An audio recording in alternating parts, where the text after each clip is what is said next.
우리 설교 제목을 따라해 봅니다. 사명자는 하나님이 책임지신다. 다시 한번, 사명자는 하나님이 책임지신다. 예, 사명자는 하나님이 책임지신다라는 제목으로 본문의 말씀 중심으로 하나님의 은혜 나누기 원합니다. 저희 집에 큰아들 정현이가 특기가 하나 있습니다. 용돈을 받으면 잘 쓰지 않고 잘 모은다라는 거예요. 벌써 상당한 액수를 모았는데요. 저희가 용돈도 그렇게 잘 주지도 않는데 그 왜 친할아버지 할머니, 그리고 외할아버지 할머니, 그리고 이모 등등 그 돈을 안 써요. 안 쓰고 그것을 차곡차곡 모아서 벌써 상당한 액수가 된 거예요. 저희 집의 재벌입니다. 그래서 그 제가 알잖아요. 통장 잔고를 알고 있는데 그렇게 돈을 많이 가지고 있는 그 정현이에게 제가 밥 먹을 때 너 돈 많으니까 밥값을 내라 하지 않아요. 어디 놀러 갈 때 야, 너 돈 많으니까 거기서 차비하고 기름값 뺄게. 학용품 사는 거, 소풍 갈 때 비용 네 돈으로 해라. 웬만하면 이렇게 말하지 않고 제가 감당합니다. 왜입니까? 돈 많은 아들, 그 아들 돈 좀 뺏어 쓰면 어때요? 상상외로 많습니다, 여러분. 제 아들이니까 그런 거예요. 아빠인 제가 감당하는 거예요. 그 아이들 코 묻은 돈 그거 쓰기 싫은 거예요. 왜냐하면 제가 그 아이의 아빠로서 그 책임을 제가 감당하고 싶은 거예요. 그 아이가 돈이 있더라도 네 돈은 나중에 네가 뭐 쓰고 싶을 때 쓰더라도 그거는 내가 감당할 거야. 제가 아빠로서 그 아이에 대한 이 책임을 감당하고 싶은 겁니다. 자, 이게 저의 아빠 된 자로서의 최소한의 책임감이고 자존심이 걸린 문제인 거예요. 자, 이렇게 얘기하지만 가끔 가다가 치킨을 사 먹을 때 이제는 네가 싸라, 한 번은 싸라 이렇게 말할 때도 있어요. 제가 또 이 설교 가지고 뭐라고 할까봐 이번에 피자 한 번만 쏘시지 이러면서 말할 때도 있긴 있습니다. 자, 아무리 치킨과 피자를 쏘라고 말할 때가 있다 하더라도 웬만한 거는 제가 된다라는 거예요. 이게 제가 그 아이의 아빠로서의 자격 문제, 또 이 책임감의 문제이기 때문에 그렇습니다. 마찬가지로 하나님은 우리에게 그런 책임감을 가지고 계신 하나님이세요. 특별히 하나님의 명령대로 하나님이 주신 사명 붙들고 살아가는 그 사명자에게는 하나님은 무한한 책임감을 느끼시고 그 책임감을 가지고 계신 하나님이십니다.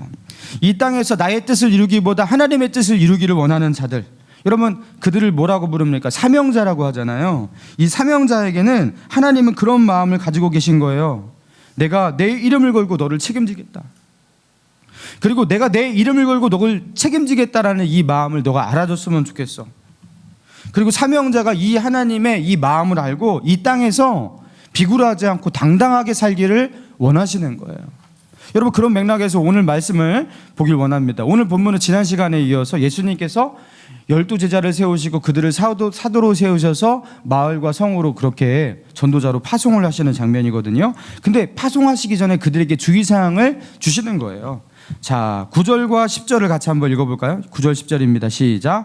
너희 전대에 금이나 은이나 동을 가지지 말고 여행을 위하여 이는 일꾼이 자기의 먹을 것을 받는 것이 마땅함이라. 자, 전대는 이제 지갑과 같은 겁니다. 거기에다가 금이나 은이나 동을 가지지 말래요. 그리고 전도 여행을 위해서 배낭도 챙기지 말래요. 이 배낭에다가 여행을 떠날 때 여러분 얼마나 챙길 게 많습니까? 옷도 두 벌을 가지지 말래요. 그냥 입고 있는 옷만 입고서 그냥 나가라는 거예요. 그 신도, 지팡이도 그 여벌의 것을 챙기지 말라고 말씀하십니다. 여러분 우리가 여행을 떠날 때 당연히 이런 거 준비해야 되는 거 아닙니까? 이거 닳고 헤어지면, 이거 잃어버리면 미리 준비해온 요거 써야지. 이렇게 하면서 물건을 챙겨두는 거 요거 당연한 거 아니겠어요? 그런데 돈도 준비하지 말라고 하고 그 다른 물건도 준비하지 말라고 하고, 그럼 전도 그 여행을 떠나는데 뭘 준비하라는 거예요? 아무것도 준비하지 말래요. 아무것도 챙기지 말래요. 그냥 빈손으로 떠나라는 겁니다. 당장에 바로 앞에 있는 끼니를 해결할 돈을 준비해서 전대에 최소한의 돈을, 여비를 그렇게 챙기는 것조차, 그 상식적인 준비조차 하지 말고 그냥 가라. 예수님 그렇게 말씀하세요. 옷도 뭐 아무것도 준비하지 말고 지팡이도 신도 그냥 이렇게 가라 말씀하십니다. 여러분 그 이유가 무엇입니까? 여러분 여유가 있는 사람은 여벌옷이 있어요. 돈도 여행을 떠날 때 내가 좀 이렇게 쓸 수 있는 돈이 내가 있어요. 그러면 그거 준비하면 좋은 거 아니겠어요? 근데 왜 주님은 돈이 있어도 그 돈을 전대에 넣지 말고 그냥 가라 이렇게 말씀하실까? 가능한 사람들 의지하지 말고 그 아쉬운 소리 하지 않고 그 당당하게 사역하기 위해서는 오히려 내가 이렇게 준비된 모습으로, 그죠? 이것저것 내가 챙겨가갖고 준비해서 내가 알아서 이렇게 준비한 것으로 이렇게 메꾸면, 여러분 그러면 전도도 더 당당하게 그렇게 할 수 있을 거 아니겠어요? 신세지지 않고. 제가요 셀카봉이 그 몇 년 전에 구입한 그 셀카봉이 있습니다. 나름의 그 고가의 셀카봉인데요. 이 셀카봉이 뭐냐면요, 이 끝이 이렇게 봉 끝이 세 개로 갈라져 갖고 거치가 돼요. 그래갖고 또 무선 블루투스 리모컨이 있어요. 그래서 이걸로 딱 찍으면은 거치를 해놓은 걸로 딱 이렇게 찍을 수가 있어요. 이거 왜 샀는지 아십니까? 아이들하고 어디 놀러 가갖고 사진을 찍고 싶은데 지나가는 사람한테 사진 한 장 찍어주세요 이렇게 부탁을 하는데, 그 부탁하는 게 되게 미안한 거예요. 이 사람 방해하는 것 같고. 그거 아쉬운 소리 한마디 하는 게 그게 싫어갖고 제가 그 셀카봉을 샀는데 얼마나 마음이 편한지 모르겠어요. 누구한테 부탁할 것도 없고, 그죠? 얼마나 마음이 편한지 모르겠어요. 여러분 뭔가를 이렇게 준비해 가잖아요. 그러면 누군가를 의존하지 않아도 되고 아쉬운 소리 하지 않아도 되고, 여러분 그게 훨씬 더 마음이 편한 겁니다. 근데 왜 주님은 아무 준비도 하지 않고 그냥 가라 이렇게 말씀하시는 거냐라는 거예요. 자, 그 이유가 끝에 10절 끝에 나옵니다. 10절 끝에 어떻게 나옵니까? 일꾼이 자기의 먹을 것을 받는 것이 마땅함이라. 지금 예수님은 어떤 스펙트럼으로 지금 이것을 보고 계시는 거냐면, 여기서 말하는 그 일꾼은 어떤 일꾼을 말하는 거야? 하나님이 고용하신, 하나님이 부르신 일꾼이에요. 지금 예수님께서 파송하시는 그 제자들, 전도자들을 말하는 겁니다. 하나님께서 너희를 일꾼으로 부르셨으니까 너희 돈 가지고 사 먹지 말라는 거예요. 너희가 준비한 거, 너희 전대에서 나오는 그 돈으로 먹어서는 안 돼. 내가 주는 돈을 가지고서 먹어라. 고용주 사장이 주는 돈을 가지고 먹어야지. 일꾼이 밥 먹을 때 사장이 주는 돈을 가지고 밥을 먹어야지. 왜 사장이 시킨 일을 하면서 너희 돈을 가지고 밥을 먹니? 그거는 고용주가 일꾼에게 당연히 책임질 일이야. 이렇게 말씀하시는 거예요. 하나님은 사명자를 그런 마음으로 보내신다라는 거예요. 사명자는 하나님이 일을 시키신 그 일을 하는 일꾼이기 때문에 월급은 어디서 나온다? 하나님에게서 나온다. 먹는 것은 누구에게서 나온다? 하나님에게서 나온다. 그러니까 너희 거 쓰지 마. 있어도 쓰지 마. 있어도 가져가지 마. 너희가 하나님의 일을 하니까 하나님이 주실 거야. 하나님이 그거 주실 거야. 하나님의 거 써. 이렇게 말씀하시는 거예요. 그냥 가라. 내가 무한 책임하고 무한 공급할 테니까 그냥 가라고 말씀하시는 거예요. 자, 그리고 11절입니다. 11절 시작. 어떤 성이나 마을에 들어가든지 그 중에 합당한 자를 찾아내요. 자, 이 말씀도 참 의아스러워요.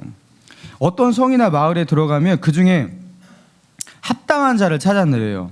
그리고 그 성이나 마을에서 전도 사역을 하는 동안 그 전도 사역이 끝나는 그 시간까지 어떻게 하라고요? 11절 끝에 너희가 떠나기까지 거기에 머물라. 그 합당한 자의 집에만 머물라라는 거예요. 여러분 이거 얼마나 송구스러운 일입니까? 여러분 전도여행 가갖고요, 어떤 집에 들어갔어요. 저 전도여행 끝나기까지 여기에 머물겠습니다 하고서, 근데 언제 끝나시죠? 그러니까 내년까지요. 막 이렇게 하면 얼마나 미안한 일이에요 이거. 아니 그 마을에서 그 전도 사역이 끝나기까지 거기서만 신세를 지고 거기서만 먹고, 여러분 이거 얼마나 미안한 일입니까? 여러분 그러면은 우리 마음이 편하려면 어떻게 돼요? 여기서 조금 이틀만 신세 졌다가 저기로 옮겼다가 이렇게 분산시켜서, 그죠? 때로는 내 알아서 해결할 때도 있고 막 이렇게 그러면서 서로 이렇게 해야지 조금 덜 미안하지. 어떻게 한 집에 들어가고 떠나기까지 거기 죽치고 앉아갖고 그렇게 합니까? 눈치도 보이고. 이게 얼마나 송구스러운 일이에요. 여러분 그런데 왜 주님은 이렇게 미안한 일을 하라고 말씀하실까요? 자, 12절과 13절입니다. 같이 읽습니다. 시작. 또 그 집에 들어가면서 평안하기를 빌라. 그 집이 이에 합당하면, 만일 합당치 아니하면 그 평안이 너희에게 돌아올 것이니라. 자, 그 집에 들어가면서 어떻게 하라고요? 평안하기를 빌라. 축복하라는 거예요. 축복하면서 그 집을 위해서 기도를 하면, 그 집이 그 축복의 기도를 받기에 합당한 집이라면 너희 빈 평안이 그 집에 임할 것이다. 그리고 만약에 합당하지 않으면 그 기도가 너희에게 다시 돌아와서 기도를 한 당사자에게 임할 것이다. 그렇게 말씀하셔요. 아무튼 너희의 기도는 그대로 임할 것이다. 내가 기도를 허투루 받지 않는다. 그렇게 말씀하십니다. 그러니까 그러니까 너희가 그 집을 위해서 평안을 빌고 축복하면서 기도할 때 하나님께서 축복으로 그 집에다가 어떻게 한다라는 거예요? 숙박비를 다 제공한다라는 거예요. 너희가 빈 그 평안의 기도가 그 집에 제공하는 하나님께서 제공하시는 월세가 된다라는 거예요. 그러니까 충분한 그 숙박비가 될 테니까 신세 진다고 미안해하지 말고 그것 때문에 어려워하지 말고 그 집에 당당하게 그 마을을 떠나기까지 거기에 머물라, 한 집에 머물라, 그렇게 말씀하시는 거예요. 자, 그리고 14절과 15절입니다. 같이 읽습니다. 시작. 누구든지 너희를 영접하지도 아니하고 너희 말을 듣지도 아니하거든 먼지를 떨어버리라. 내가 진실로 너희에게 이르노니 심판날에 소돔과 고모라 땅이 그 성보다 견디기 쉬우리라. 자, 복음을 전하는데요, 마을이나 성에 들어가서 복음을 전할 때 전도자를 영접하지 않고 집에 재워주지도 않고 밥도 주지도 않고 그리고 복음을 선포하는데 들으려고 하지도 않고 그래요. 그러면 어떻게 하라고요? 제발 제가 말하는 것을 들어주십시오. 계속 듣다 보면은 언젠가 이게 좋은 말이라는 것을 알 수 있게 될 거예요. 사정하면서 그들을 붙잡고 매달려라, 이렇게 말하지 않고 14절 끝에 보니까 너희를 영접하지 않고 말을 듣지도 않고 너 어떻게 하라? 그 집이나 성에서 나가서 너희 발에 먼지를 떨어버리래요. 이게 무슨 뜻이냐면 당시에 이제 유대인들이 행했던 의식적 결례의 어떤 그 행동들을 그 염두에 두고 예수님께서 하신 말씀이에요. 그 당시에 어떻게 했냐면 유대인들이 이방 지역을 이렇게 여행을 하고 그 이방인들은 더럽다라는 그런 생각이 있었잖아요. 그리고 하나님의 저주와 심판이 있는 그런 민족들, 이런 생각이 있었기 때문에 그들이 이방 땅을 조금이라도 밟으면요 집으로 돌아와서 어떻게 했냐면 본국으로 돌아올 때에 자기 발에 먼지를 떨어버렸대요. 신의 먼지를 이렇게 떨어버리는 행위를 했대요. 그러면서 이방인에게 임할 하나님의 심판과 그 저주와 나는 상관이 없는 사람이다. 내가 이 땅을 밟았지만 이 먼지를 떨어버리면서 나는 너희와 상관없는 사람이다. 그래서 하나님이 내리실 심판과 그 저주에 내가 속하지 않았다라는 어떤 그런 표예요. 나는 너희와 상관이 없다라는 표예요. 자, 그러니까 이거는 이 먼지, 신의 먼지를 떨어버리는 행위는 뭘 의미하는 거냐면 너희와 나는 상관없다, 관계 단절을 의미하는 거예요. 그러니까 전도자들이 복음을 전할 때 전도자를 영접하지 않는 그들, 말을 듣지 않으려 하는 그 성과 그 마을들에 대해서 하나님은 어떻게 말씀하시냐면 괜찮아, 그럼 돌아서 너희를 영접지 않고 너희 말을 들으려고 하지 않는다면 돌아서 나도 그들에게 돌아설 거야. 그래서 소돔과 고모라 땅에 임한 심판보다 더한 심판을 그 땅에 내릴 거야, 이렇게 말씀하셔요. 야, 이게 굉장히 무섭게 들리는 말씀 같아 보이지만 여러분 여기에는요 깊은 함의가 있어요. 그게 무엇이냐면 내가 너희를 전도자로 이 땅 가운데 성의 마을에 그렇게 들어가게 하고 거기로 너희를 파송할 때 그 행위는 마치 어떤 행위와 같냐면 하나님이 소돔과 고모라 땅에 마지막으로 하나님이 베푸시는 긍휼과 호의로 그런 하나님의 손길로 너희를 보낸 거라는 거예요. 너희가 그 땅에 간 거는 단순히 너희가 간 게 아니라 하나님의 긍휼과 마지막 호의라는 거예요. 근데 그 호의마저 저버리는 그들에게 하나님은 가만두지 않겠다라는 거예요.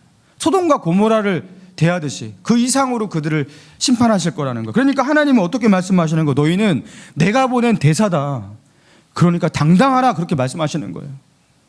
너희는 내가 보낸 선지자로서 하나님의 말을 전달하는 대언자로서 그들 땅에 가는 거니까 너희를 그렇게 영접지도 않고 너희를 배척하고 너희를 받아들이지 않을 때에 거기에 신발에 먼지를 떨어버리고 나오라, 그렇게 말씀하시는 거예요. 자, 지금 우리가 읽었던 9절에서 15절까지 이 나온 이 내용들, 이 말씀들을 종합해서 이 문장들에 흐르는 하나님의 일관된 메시지가 무엇입니까? 이 문맥에서 풍기고 있는 강력한 뉘앙스가 있어요. 그게 무엇입니까? 전도자로 파송되는 너희들아, 이 세상 앞에서 너희의 말을 듣는 사람들 앞에서 어떠한 자세를 가지라는 거예요? 당당하라는 겁니다. 너희는 하나님의 일꾼이고 하나님의 사명자니까 너희를 책임지시는 것은 바로 하나님이다.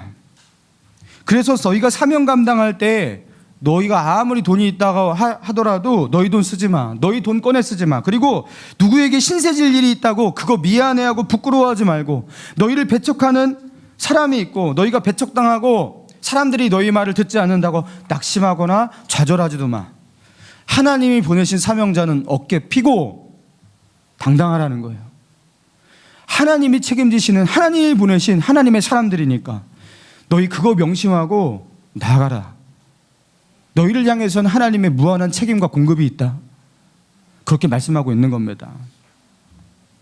하나님의 사명자는 이렇게 당당할 수가 있고 당당해야만 한다라는 거예요. 여러분, 영국에 살고 있었던 한 청년이 그 신대륙으로 건너가서 거기서 마음껏 자기의 꿈을 펼치고 싶은 그런 비전을 가지고서 미국으로 가기로 마음을 먹었어요. 그리고 열심히 일해서 뱃삭을 벌었어요. 그리고 그 뱃삭을 집으라고 배에 타 올랐습니다. 근데 겨우 마련한 뱃삭이었기 때문에 나머지 여비가 하나도 없었어요. 돈이 전혀 없었습니다. 근데 여러분, 그 당시에 대서양을 건너는 게 여러분 하루 이틀에 건너는 게 아니잖아요. 막 몇 달 걸리기도 했단 말이에요. 자, 그런데 그 긴 항해가 시작되었는데 그 청년은 돈이 없었기 때문에 식사 시간이 되면 수도가에 가서 수돗물을 마셨다고요. 그러면서 허기진 배를 채우고, 그러면서 여러 날이 지나니까 점점 지쳐가기 시작했습니다. 그리고 좀 더 시간이 지나니까 이제는요, 서 있을 힘조차 없는 그런 상태가 되었습니다. 그때 청년이 생각했어요. 이러다가 저 신대륙에, 미국에 도착하기 전에 죽는 거 아닌가. 더 이상 참을 수가 없었어요. 그래서 청년이 허기진 배를 움켜쥐고서 식당을 향해 발걸음을 옮깁니다. 문을 열고 들어갑니다. 그리고 주문을 합니다. 그리고 앞뒤 보지도 않고 허기진 배를 그저 그 음식물로 팍 채워 넣었어요. 많이 먹으니까 배불러졌어요. 그런데 불안해지기 시작했어요. 돈이 없잖아요. 돈이 없잖아요. 배를 불렀지만 음식값으로 지불할 돈이 없다라는 그 현실을 직시한 청년은요, 자리에 벌떡 일어나서 식당의 주인 앞에 가갖고 거기에 무릎을 꿇습니다. 음식을 먹었지만 지불할 돈이 없습니다. 대신에 시키는 일 뭐든지 다 하겠습니다. 한 번만 봐주십시오. 그러니까 식당 주인이 딱한 얼굴로 그 청년을 바라보면서 이렇게 말했다고 합니다. 음식값은 이미 뱃삭스에 포함되어 있었는데 아직도 그것을 몰랐습니까? 그 배에 탈 때 원래 그 음식값 다 포함되어 있는 거예요. 식사값도. 근데 그것도 모르고 맨날 나는 돈이 없으니까 저 못 먹는다 하고서 그렇게 오랜 시간 동안 그렇게 굶었던 거예요. 여러분, 우리가 사명자로 살아간다는 것은요, 그 사명이 하나님 앞에 이미 밥값을 지불한 거예요. 내가 사명자가 되었다는 것은 하나님이 책임지신다라는 것, 하나님이 공급하신다라는 것, 그 약속이 이미 체결된 겁니다. 그래서 하나님이 책임지시는 삶으로 이미 들어간 거예요. 사명은. 내가 주님을 위해 살기 시작했어요. 먼저 그의 나라와 그의 의를 구하면서 우선순위가 바뀌고 하나님의 나라를 구하며 살기 시작해서, 그러면 거기에는요, 내가 이 땅에 살면서 필요한 이 땅의 의식주의 문제들, 이 땅의 삶을 영위할 수 있는 그 모든 것들 하나님이 책임진다고 성경에 누누이 약속했잖아요. 여러분, 그 하나님의 약속을 믿고서 살아가는 거예요. 저는 목사입니다. 목회자로서, 설교자로서, 사명자로서 그렇게 살아가고 있습니다. 여러분, 그런데 뭐 현실적으로 구체적으로 따지자면 여러분이 헌금한 것을 가지고서 제가 사례비를 이렇게, 그 속에서 사례비가 책정되어서 사례비를 받고 산단 말이에요. 그러면 제가 그 사례비를 받을 때, 야, 성도들이 헌금한 돈을 가지고 내가 이 사례비를 받는데 너무나 미안하다, 죄송스럽다, 여러분, 이런 마음을 가지고 제가 받을까요? 그럼 하나님이 그걸 원하실까요? 그런 마음을? 아니죠. 제가 부끄러워야 될 것은 그것이 아니라 하나님의 사명대로 살지 못하는 거에 대해서 부끄러워해야 합니다. 그거에 대해서 죄송한 마음을 가져야 됩니다. 일꾼은 자기의 먹을 것을 받는 것이 마땅함이라 진짜 사명자가 되면요, 여기 당당해질 수가 있는 거예요. 사랑하는 여러분, 여러분은 어떤 사람입니까? 저만 사명자고 목회자만 사명자고 여러분은 사명자가 아니신가요? 여러분은 이 땅에서 하나님이 주신 그 사명과 무관한, 사명이라고 말한다면 주일날 와갖고 봉사하는 것, 교사, 뭐 여러 가지로 그게 사명이지. 여러분 혹시 그렇게 생각하고 있지 않습니까? 그래서 월화수목금토는 평신도, 일반인, 그리고 주일만 사명자, 여러분 혹시 그러지 않냐는 거예요. 사명자로서 직장에 들어가면 어두운 세상을 비치는 빛으로서 사명자가 되는 겁니다. 사명자의 마음으로 가정에 들어가면 그 가정의 선교사가 되고 목회자가 되어서 거기서 사명자가 되는 거예요.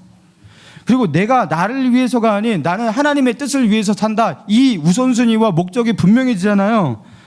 그래서 사명자로서의 자기 정체성이 분명해져 갖고 정말로 내가 사명자로 나를 인식하게 되고 그 하나님의 사명을 붙들고 살게 되면요, 이 사람에게는 정서적인 변화와 자기인식의 변화와 자아 정체성의 변화, 이 모든 변화가 일어나는데요, 이상하게 당당해집니다.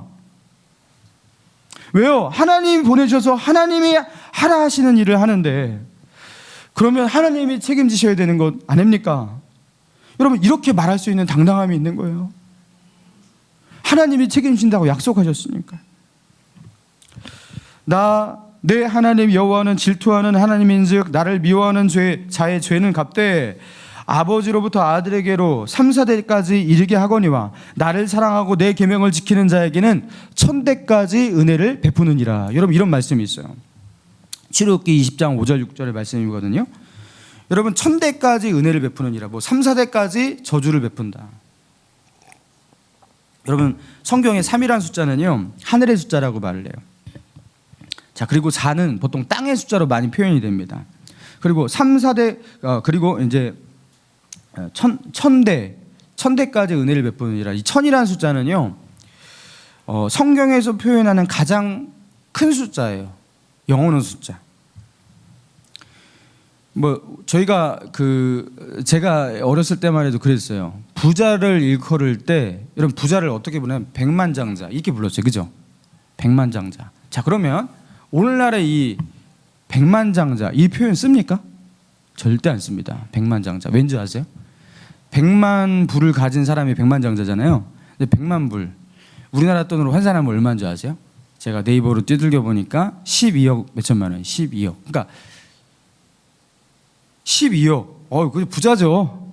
부자긴 하죠. 그죠? 12억 부자 맞습니다. 그렇지만 중산층에서 조금 더, 그죠? 조금 부자입니다. 조금 부자.